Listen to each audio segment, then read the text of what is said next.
नमस्कार। आज हम भगवत गीता के पहले अध्याय में थोड़ा और गहरा उतर रहे हैं। श्लोक 3 से 5 पर। जी। कुरुक्षेत्र का मैदान है, युद्ध बस शुरू ही होने वाला है। और दुर्योधन अपने गुरु द्रोणाचार्य से बात कर रहा है।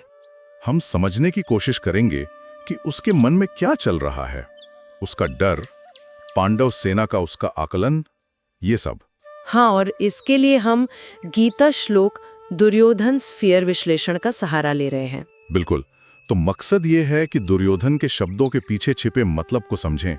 देखें कि वो अहंकारी राजा अंदर से क्या महसूस कर रहा था। चलिए शुरू करते हैं। तो श्लोक 3 दुर्योधन कहता है, हे आचार्य, जरा पांडुपुत्रों की इस विशाल सेना को देखिए। हाँ। जिसे आपके ही बुद्धिमान शिष्य द्रुपद पुत्र धृष्टद्युम्न ने व्यूह रचना में सजाया है। अब ये व्यूह रचना मतलब सेना की जमावट है ना? जी, एक खास सैनिक रणनीति। पर अपने ही शिष्य का जिक्र, क्या ये सिर्फ एक ताना है या कुछ और गहरा है इसमें? देखिए, ये सिर्फ ताना नहीं है, इसमें गहरा व्यंग है और दुर्योधन की चालाकी भी। अच्छा, कैसे? वो असल में द्रोण को याद दिला रहा है। कह रहा है कि ये धृष्टद्युम्न जिसे आपने सब सिखाया, हाँ। उसका जन्म ही आपकी मृत्यु के लिए हुआ था। और देखिए, आज वही पांडव सेना का सेनापति बनकर आपके सामने खड़ा है। ओहो, तो ये तो सीधा सीधा उकसाना हुआ। बिल्कुल। उनकी निष्ठा पर एक तरह से सवाल उठाना ये दिखाता है कि दुर्योधन अंदर से कितना असुरक्षित है, कितना चिंतित। उसे डर है कि गुरु कहीं पांडवों की तरफ ना झुक जाएं? हाँ, यही डर है। ये तो दिलचस्प है। मतलब प्रतिद्वंदी की ताकत के साथ साथ उसकी कमजोरियों पर भी वार करने की कोशिश। सही कहा। और यहाँ एक बात और सीखने को मिलती है। क्या? कि गुरु भी अपने योग्य शिष्य से हार सकता है, अगर ज्ञान पूरी निष्ठा से दिया गया हो तो। सही बात। अब आते हैं श्लोक 4 पर। यहाँ दुर्योधन पांडव सेना के कुछ बड़े योद्धाओं के नाम लेता है। जी, जैसे युयुधान यानी सात्यकी, राजा विराट, महारथी द्रुपद। और कहता है कि ये युद्ध में भीम और अर्जुन के बराबर हैं। क्या ये सिर्फ नाम गिना रहा है? नहीं, सिर्फ नाम गिनाना नहीं है, ये उसकी रणनीति का हिस्सा है। रणनीति मतलब वो द्रोण को और अपनी सेना को भी सचेत कर रहा है, जता रहा है कि सामने वाली सेना को हल्के में मत लेना। अच्छा। कि भीम और अर्जुन तो हैं ही, पर उनके जैसे और भी हैं। बिल्कुल। ये दिखाता है कि डर तो है उसे, पर वो युद्ध नीति समझता है, वो दुश्मन की ताकत को मान रहा है। शायद इसलिए ताकि उसके अपने लोग अति आत्मविश्वास में न रहें। हाँ, हो सकता है।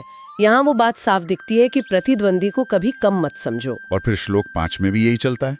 और नाम धृष्टकेतु, चेकितान, वीर काशीराज, पुरुजीत, कुंतीभोज, शैब्य। हाँ, और इनको नरपुंगवः कहता है, मतलब मनुष्यों में श्रेष्ठ। इतने सारे नाम, क्या वो सिर्फ सूचना दे रहा है या उसकी घबराहट बढ़ रही है? मुझे लगता है ये दोनों बातें हैं। एक तरफ तो वो द्रोण को बता रहा है कि देखो पांडवों की सेना कितनी संगठित है।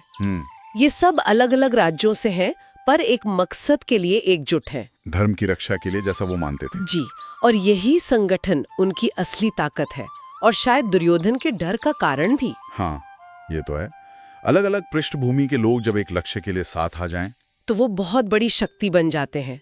दूसरी तरफ ये भी हो सकता है कि इन नामों को बार बार लेकर वो खुद को और अपनी सेना को आने वाली चुनौती की गंभीरता बता रहा हो। तो इन चंद श्लोकों में ही दुर्योधन के कई पहलू दिख जाते हैं। अहंकार भी, छिपा हुआ डर भी, और एक तरह की सामरिक समझ भी। बिल्कुल। वो जानता है कि लड़ाई आसान नहीं है। अगर इसे थोड़ा बड़े नजरिए से देखें तो जीवन के संघर्षों से कैसे जुड़ता है ये? देखिए, भगवत गीता जीवन के संघर्ष को भी तो एक युद्ध की तरह ही देखती है ना? हाँ, सही है। मुश्किलें आती हैं, विरोधी खड़े होते हैं, कभी कभी तो अपने ही लोग विरोध में आ जाते हैं। तब क्या करना होता है? तब ज्ञान, विवेक और सही रणनीति, मतलब एक तरह का मानसिक व्यू बनाकर ही आगे बढ़ना होता है। अच्छा। दुर्योधन की ये चिंता सिर्फ कुरुक्षेत्र की नहीं है, ये उस मानसिक लड़ाई का प्रतीक है जिससे हम सब कभी न कभी गुजरते हैं। और डर पर काबू पाने के लिए सतर्कता, विनम्रता और ज्ञान, यही रास्ता है। तो कुल मिलाकर गीता के ये शुरुआती श्लोक हमें दिखाते हैं कि कैसे बाहर के आत्मविश्वास के पीछे भी डर हो सकता है। हाँ, और ये भी कि अपने विरोधी की शक्ति को समझना कितना जरूरी है, चाहे युद्ध हो या जीवन। बिल्कुल। और ये बात एक सवाल भी खड़ा करती है सोचने के लिए। क्या? कि इतिहास में या आज भी कितनी बार ऐसा होता है कि जो आत्मविश्वास या आक्रामकता हमें बाहर दिखती है वो असल में अंदर की किसी गहरी असुरक्षा या डर को छुपाने का बस एक मुखौटा होती है। इस पर सोचा जा सकता है। बिल्कुल एक गहरा विचार है।